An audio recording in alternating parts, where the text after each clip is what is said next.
जय हिंद, नमस्कार। मैं अंबर ज़ैदी स्वागत करती हूँ आप सबका एक बार फिर से हमारे आज के कार्यक्रम में।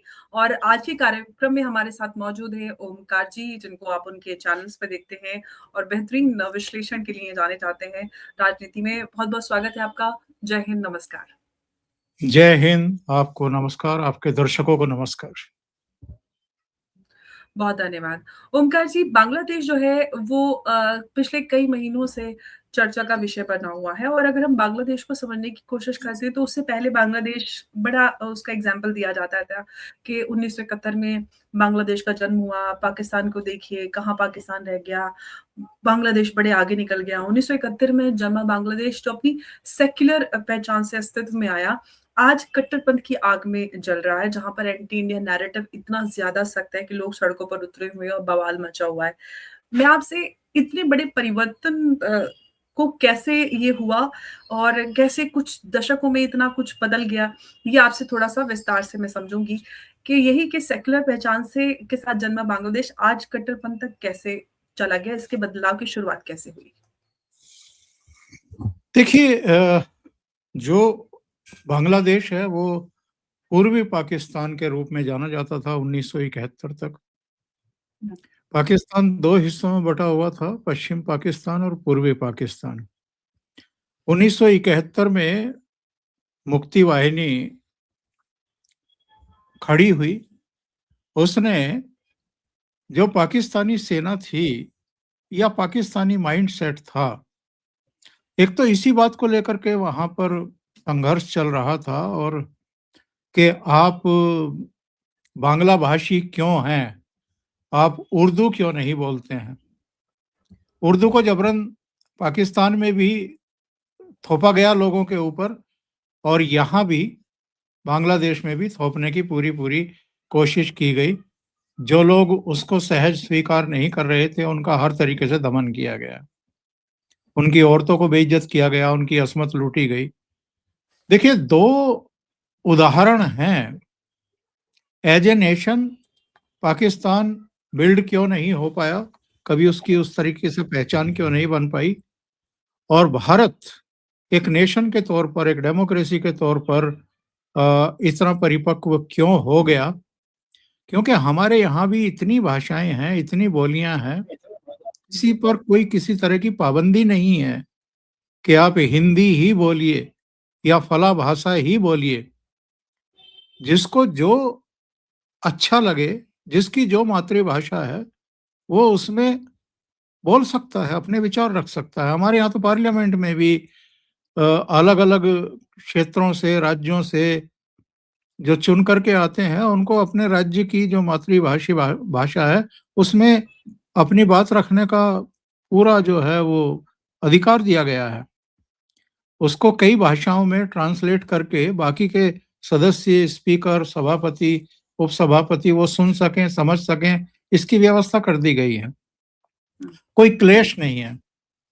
लेकिन बांग्लादेश में जो 1971 से पहले पूर्वी पाकिस्तान था, वहाँ हुँ, पर जो झगड़े हैं, जो क्लैश है, जो अलगाव की स्थितियाँ और जो दमन था पाकिस्तानी सेना का और वो बहुत बड़े मास लेवल पर जिस तरीके से बलात्कार कर रही थी महिलाओं का, उनको बेइज्जत कर रही थी और वो वहाँ पर बहुत बड़े पैमाने पर पलायन हो गया था। एक आंकड़ा आता है करीब 1 करोड़ के आसपास, 1 करोड़ या 1.5 करोड़ के आसपास जब लोग भारत में आ गए तो फिर तब की इंदिरा गांधी सरकार को भी ये सोचने के लिए बाध्य होना पड़ा कि साहब ऐसे कैसे ये सब चलेगा और हम कब तक इतनी बड़ी आबादी को यहाँ पर बैठा करके उनकी सेवा करते रहेंगे। तो मजबूरी में फिर ये स्थितियाँ परिस्थितियाँ निर्मित हुई थी कि 93,000 के आसपास जो पाकिस्तानी सोल्जर थे उनको सरेंडर कराया गया, उनके हथियार डलवाए गए, उनको अपने कब्जे में लिया गया, गिरफ्तार किया गया। जगह-जगह उनको रखा गया, मेरठ, बरेली और बहुत सारी जगहों पर और बाद में जब शिमला एग्रीमेंट हुआ भुट्टो के और इंदिरा गांधी के बीच में तब उनको छोड़ा गया। लेकिन जो मूल सवाल आपने किया है कि ये जो एक सेक्युलर कंट्री था वो कैसे अब इस्लामिक स्टेट की तरफ बढ़ रहा है और जो कट्टरवादी हैं, जो इस तरह की जमात के लोग हैं, जमीयत जमाते जमात जो इस्लामी। जमाते इस्लामी भी और 1-2 और अब आ गए हैं जी, नए जो सिर उठा रहे हैं और जिन्होंने वहाँ पर जो बाकी के धर्म को मानने वाले लोग हैं उनका जीना हराम कर रखा है एक तरीके से। उनकी संपत्तियों को जला देना, उनके जिन बड़े पदों पर वो थे, उनको वहाँ जाकर के अपमानित करना, जबरन रेजिग्नेशन लिखवाना या जिस तरीके से वहाँ हिंदू गर्ल्स हों या महिलाएँ हों, उनको बेइज्जत करने की कोशिश करना, सरेआम लोगों की हत्या कर देना, उनको टाँग देना, ये सब चीज़ें क्या हैं, क्यों हैं? हुँ, क्योंकि ये लोग एक्चुअल में एक बड़े मैं कहूँगा कि षड्यंत्र का भी शिकार हैं। उन मोटिवेटेड भी हैं और बड़े पैमाने पर वहाँ फंडिंग भी हो रही है और कुछ ऐसे महत्वाकांक्षी कहना चाहिए कि जमात है वहाँ पर जो पावर को शेयर करना चाहती हैं, अपने में लेना चाहती हैं।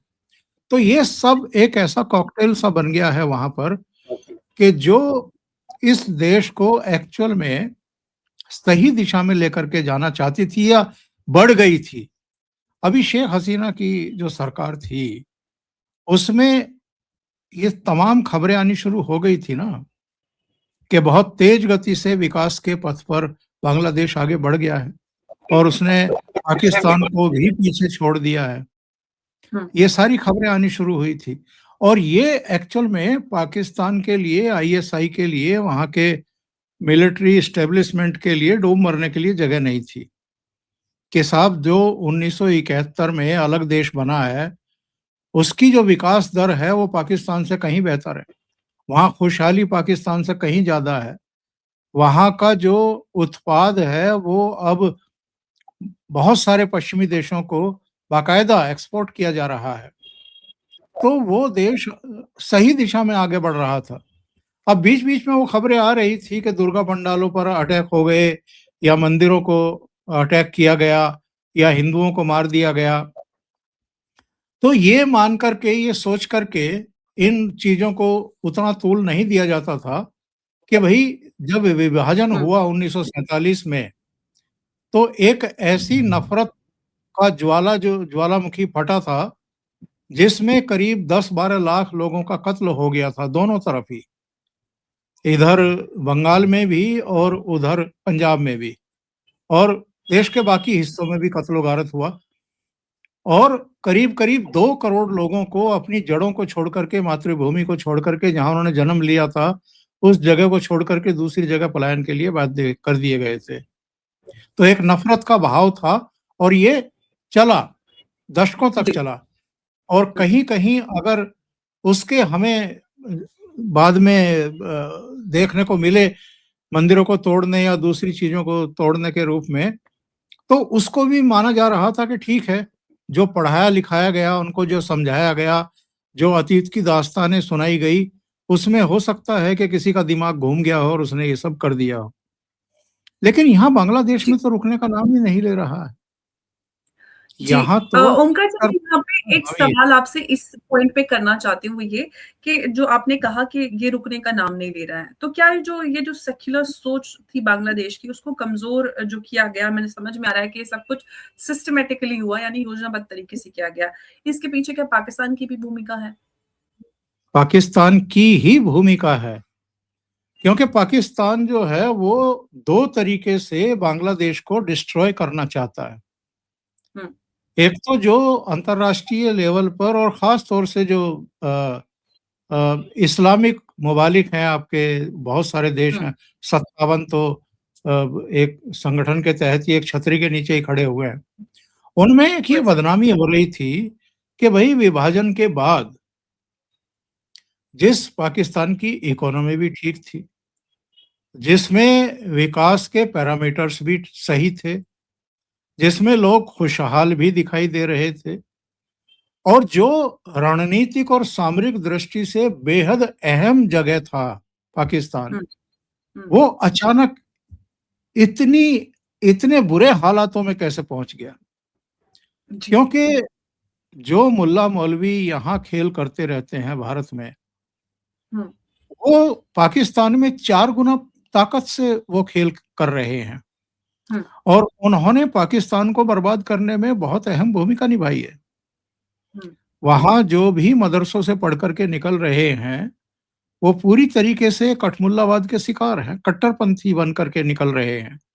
वो आदमी को आदमी मानने को तैयार नहीं है और इसीलिए आज वहाँ ये हालात पैदा हो गए हैं कि लोकतंत्र जो है वो पनप नहीं पाया कभी और जो मिलिट्री आपका जिसको आप एस्टेब्लिशमेंट बोलते हैं, वो भले ही भ्रष्टाचार में आकंठ डूबा हुआ है, लेकिन चूँकि हुँ, लोकतंत्र की जड़ें कमज़ोर हैं, वो जड़ नहीं जमा पाया, इसलिए वो पूरी तरीके से हावी हैं।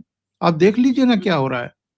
आज ही खबर आई कि इमरान खान को और बुशरा बीवी को जो है वो 17-17 साल की सज़ा सुना दी गई। पिछले 2 साल से इमरान खान जेल में पड़े हुए हैं। उनसे उन्हीं के परिवार के लोगों को नहीं मिलने दिया जा रहा है। तो लोकतंत्र पनपेगा कहाँ से? क्योंकि वो ना पश्चिमी दबाव में आ रहे थे और ना वो ये मानने को तैयार थे कि मिलिट्री रूल करे पाकिस्तान पर। वो बार-बार भारत के लोकतंत्र की, हमारे विदेश मंत्री की, हमारे प्रधानमंत्री की ज़िक्र करते थे और बताते थे कि किस तरीके से एक लोकतांत्रिक सरकार जो है, वो देश को कहाँ से कहाँ उठा कर के ले जा सकती है। तो पाकिस्तान इसलिए चिढ़ा हुआ था भीतर ही भीतर, ख़ास तौर से मिलिट्री और आपके आईएसआई वगैरह और दूसरी ताकतें भी। और इसमें फिर हम अमेरिका को भी शामिल कर लेते हैं, जो हुँ, सेंट मार्टिन द्वीप जो है वो लेना चाहता था, शेख हसीना सरकार ने उनको दिया नहीं। तो ये सब इनका एक कॉकटेल मिला, एक बड़ा षड्यंत्र रचा गया, शेख हसीना सरकार की सरकार का तख्ता पलट दिया गया। एक डीप स्टेट का अमेरिका का गुरका गद्दी पर बैठाया गया मुख्य सलाहकार बना करके मोहम्मद यूनुस के रूप में और जितनी ये जमात इस्लामी से लेकर के कट्टरपंथी ताकतें वहां पर थी, उन सबको नई ताकत दे दी गई, बख्श दी गई। तो वहां लोकतंत्र कैसे पनपेगा? या जी, सेक्युलर फोर्सेस जो हैं, वो कैसे ताकतवर बनेंगी? बल्कि जी, वो तो आज कोने में दुबकी बैठी हैं, डरी बिल्कुल। हुई हैं और इसीलिए वहाँ की इकोनॉमी भी गड़बड़ा गई है, बहुत बुरा हाल है। और चूँकि भारत से पंगा लिया है और भारत से पंगा किसके बल पर लिया है? पाकिस्तान, आईएसआई और जो इस समय फूफा बने बैठे हैं व्हाइट हाउस में डोनाल्ड ट्रम्प, तो वो चाहते थे कि आप भारत से पंगा लो, भारत के लिए मुश्किलें खड़ी करो। खुद इनकी राह में कितने बड़े कांटे जो हैं, वो इन सारी ताकतों ने बो दिए हैं। इसका अंदाज़ा शायद जब चुन कर के कोई नई सरकार आएगी, अगर आई तो। अभी तो हुँ, मोहम्मद यूनुस चाह रहे हैं कि ये चुनाव किसी तरह टलें जो फरवरी के लिए घोषित हुए हैं। जी, इसीलिए बिल्कुल तमाम और तरह की साजिशें रची जा रही। बिल्कुल और हमें बांग्लादेश में जिस तरह के हालात नज़र आ रहे हैं, अचानक से एक बार फिर से इतनी ज़्यादा आंदोलन और बिल्कुल आग भड़की हुई है, लोग सड़कों पे उतर आए हैं, उस्मान हादी की हत्या और आज उनका दफ़न भी हो गया है। और ओमकार जी यहाँ पर एक सवाल ये निकल कर आता है कि अचानक से इतना ज़्यादा एंटी इंडिया जो सेंटिमेंट है, वो कैसे बांग्लादेश में उभर गए और इसको बढ़ावा देने के लिए अ, कौन-कौन से टूल्स और प्लेटफ़ॉर्म्स अभी इस्तेमाल किए जा रहे हैं? क्योंकि ये आग लगातार बढ़ती जा रही है। देखिए ये सेंटिमेंट था, हमेशा से था। हुँ, वो 1971 में भी था, 1971 से पहले जब पाकिस्तान के रूप में था ये, पूर्वी हुँ, पाकिस्तान के रूप में तब भी था वो। हुँ, इनको मौके नहीं मिल रहे थे और अभी भी अगर आप देखें वहाँ चुनाव कराएँ, निष्पक्ष चुनाव कराएँ, जिसमें हुँ, बीएनपी भी शामिल हो, अवामी लीग भी शामिल हो, सभी को शामिल करिए। हुँ, जो स्टूडेंट्स की नई पार्टी हुँ, एनसीपी बनाई है, उसको भी कहो कि भई आप भी आ जाओ और एक फेयर इलेक्शन हो, अंतर्राष्ट्रीय ऑब्जर्वर की निगरानी में हो, तो आज भी आप देखेंगे कि अवामी लीग वहाँ की सबसे लोकप्रिय पार्टी है। हुँ, अभी भी जो उसके समर्थक हैं, वो बताए जाते हैं कि कम से कम 80% लोग अवामी लीग को और बेगम हसीना को समर्थन करते हैं। हुँ, इन ताकतों को दबाने के लिए लगातार हुँ, हिंसा की जा रही है, करवाई जा रही है और भारत विरोधी एक हुँ, नैरेटिव बनाया जा रहा है। अब आप देखिए कि बीजिंग की यात्रा पर जब ये यूनुस गए थे, तो वहां कह आए कि जी वो चिकन नेक के आसपास एक इलाका है, हम आपको ऑफर कर रहे हैं, आप आकर के अपना एयरफील्ड बना लीजिए। तो इस तरह की चीजें, और ये उस्मान हादी वगैरह हत्या से कुछ ही दिन पहले इसने एक नक्शा जारी किया था, जिसमें जो जो सेवन सिस्टर्स को कह रहा था कि इसका एनसीपी का एक नेता कि हम इसको जी, काट कर और बांग्लादेश में मिला लेंगे। तो उसने उस नक्शे में क्या किया था, उसने इन सेवन सिस्टर्स को और पश्चिम बंगाल को भी बांग्लादेश के साथ क्लब करके और कहा कि ये ग्रेटर बांग्लादेश है। और हुँ, उस नक्शे को ध्यान से देखें तो ऊपर का जो हिस्सा है, उसमें जी, उसने पूरे जम्मू कश्मीर को पाकिस्तान में दिखाया है जी, बिल्कुल। और इसके 3 दिन के भीतर ये इसकी हत्या हुई है। अब ये कह रहे हैं कि साहब भारत ने कराई है या भारत के जो पिट्ठू हैं अवामी लीग के लोग, उन्होंने कराई है और वो मोटरसाइकिल लेकर के भारत की तरफ भाग गए हैं। वहाँ की हुँ, पुलिस ही कह रही है कि ऐसे कोई सबूत नहीं है कि कोई मोटरसाइकिल जो है वो भारत की तरफ गई है। ऐसा कोई सबूत नहीं है। लेकिन ये जो पूरा नैरेटिव जो सेट करवाया जा रहा है भारत विरोधी, ये कौन जी, करवा रहा है या कौन करवा सकता है? तो जी। वही आईएसआई, वही पाकिस्तान, वही जो लेकिन भारत विरोधी ताकतें बैठी हुई हैं। जी। ओमकार जी, यहाँ पर सवाल ये है कि जो आईएसआई है या पाकिस्तान की हम बात करते हैं, हसनत अब्दुल्ला की आपने बात की जो एनसीपी का लीडर है जिसने वो नक्शा लॉन्च किया था। ये जो पाकिस्तान है, ये आखिर बांग्लादेश का इस्तेमाल भारत के खिलाफ क्यों करना चाहता है? क्या इसका मकसद है इसके पीछे? ये खुद तो देखिए कर ही रहा है, ये हाँ, तो वो सब बांग्लादेश ठीक है। करना चाहता है। मैं ये कह रहा हूँ कि कितनी लड़ाइयाँ सीधी हुई हैं पाकिस्तानी सेना से और सभी मज़ीद में उनको मुँह की खानी पड़ी है। उनको पता है कि सीधे भिड़ोगे तो मरोगे। अभी हुँ, ताज़ा उदाहरण ऑपरेशन सिंदूर का था। जी, जब ये घुटनों पर आ गए थे चौथे दिन और हुँ, निहत्थे खड़े हुए थे, अंधे बन करके खड़े हुए। इन्हें पता नहीं था कि हमारी मिसाइलें कहाँ से आ रही हैं, कहाँ जा रही हैं। तो इनको भारत की सैन्य ताकत का बहुत अच्छे तरीके से एहसास है। इसलिए ये छाया युद्ध में यकीन रखते हैं। कभी आतंकवादियों के ज़रिए भारत को परेशान करेंगे, कभी बांग्लादेश के ज़रिए इनको चाहिए। तो इस तरह के हुँ, एक्चुअल में बाईपास ढूँढते हैं, कंधे ढूँढते हैं, जिनको पीछे से मदद करके, फंड करके और ये भिड़ा सकें। यहाँ तो मैं बता रहा था ना कि आपको 2 काज इनके सिद्ध हो रहे हैं। एक तो बांग्लादेश को बर्बाद कर दो, जो विकास की राह पर हुँ, आगे बढ़ गया था और जिसकी हुँ, इकोनॉमी अच्छा कर रही थी और जिसके उदाहरण पूरे दुनिया में दे करके पाकिस्तान को शर्मिंदा किया जा रहा था। और दूसरा ये कि भारत से हुँ। भिड़ा दो, क्योंकि भारत जो है, भारत के साथ जब तक उसके दोस्ती के ताल्लुकात यानी कि रहे, एक तीर दो निशाने हो जाते हैं। बांग्लादेश भी खत्म और भारत भी एंगेज। भारत को भी परेशान करो। भई भारत के साथ जब इनके अच्छे रिश्ते थे, तो पूर्वोत्तर राज्यों में जो हिमाकत करते थे डिस्टर्ब करने के, वो भी पनाहों में रहे ना। वो भी जी, या तो लगभग खत्म हो गए या कहीं दूसरे देशों में जाकर के छुप करके बैठ गए थे। अब उन सबको फिर से जिंदा किया जा रहा है। ये जितने भी हुँ, पाकिस्तानी सेना के बड़े जनरल दौरे कर रहे हैं ढाका के, ये क्यों कर रहे हैं? ताकि उनको फिर से सक्रिय किया जाए।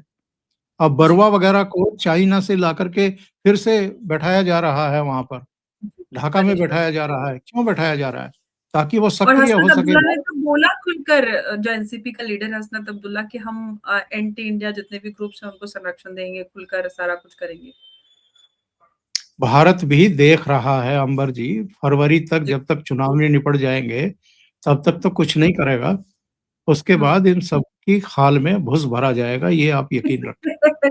भुज के ट्रक आके लग गए, सबको एकदम भर-भर के ठूस-ठूस के भुज ठूसा जाएगा। एक और सवाल मैं आपसे पूछना चाहती हूँ कि ओंकार जी कि क्या जो बांग्लादेश है वापस से दूसरा पाकिस्तान या फिर ईस्ट पाकिस्तान बनने की राह पर है या वो अभी भी वापसी का रास्ता बचा है?